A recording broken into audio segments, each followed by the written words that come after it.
मैंने ग्राउंड में एक पोस्टर देखा था, उसमें लिखा हुआ था England please win so that India can beat you in the final.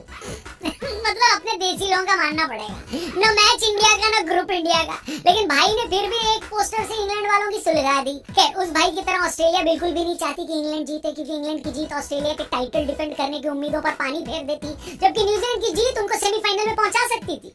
इन सब गुणा गणित के बीच इंग्लैंड ने टॉस जीता, पहले बैटिंग का फैसला किया। ओपनिंग करने जॉस बटलर और एलेक्स हेल्स आए, लेकिन शुरू में रन सिर्फ हेल्स ने बनाए। आपको याद दिला दें, इंग्लैंड की वर्ल्ड कप टीम में जॉनी बेस्टो को होना था, लेकिन उनकी इंजरी की वजह से एलेक्स हेल्स को शामिल किया गया। एक ऐसे खिलाड़ी जो टॉप क्वालिटी होने के बावजूद इंग्लैंड की टीम से बाहर चल रहे थे, क्योंकि उनकी इंग्लैंड के पुराने कप्तान मॉर्गन से दुश्मनी थी। लेकिन जैसे ही मॉर्गन ने कप्तानी छोड़ी, एलेक्स हेल्स का इंग्लैंड में वापसी का रास्ता इतना क्लियर हो गया जितने क्लियर आज उनके शॉट्स से।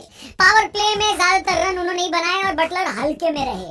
पावर प्ले का यूं कहिए कि 10 ओवर खत्म होने तक भी इंग्लैंड ने एवरेज बल्लेबाजी करी थी, लेकिन फिर न्यूजीलैंड को पता था कि उनके लिए खतरे की घंटी बज रही है, क्योंकि एक भी विकेट इंग्लैंड का गिरा नहीं था। ये एक टाइम बॉम्ब था जो कभी भी एक्सप्लोड हो सकता था, और ये ड्रिंक्स ब्रेक के बाद फौरन एक्टिवेट भी हो गया।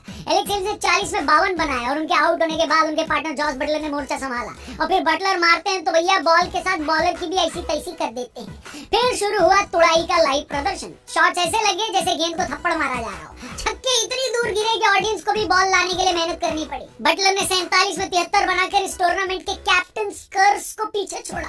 अगर बटलर आउट ना होते तो उनकी खुद की भी सेंचुरी होती और इंग्लैंड भी 200 बना चुका होता, लेकिन उनके आउट होने के बाद न्यूजीलैंड ने मामला 179 पर रोक दिया।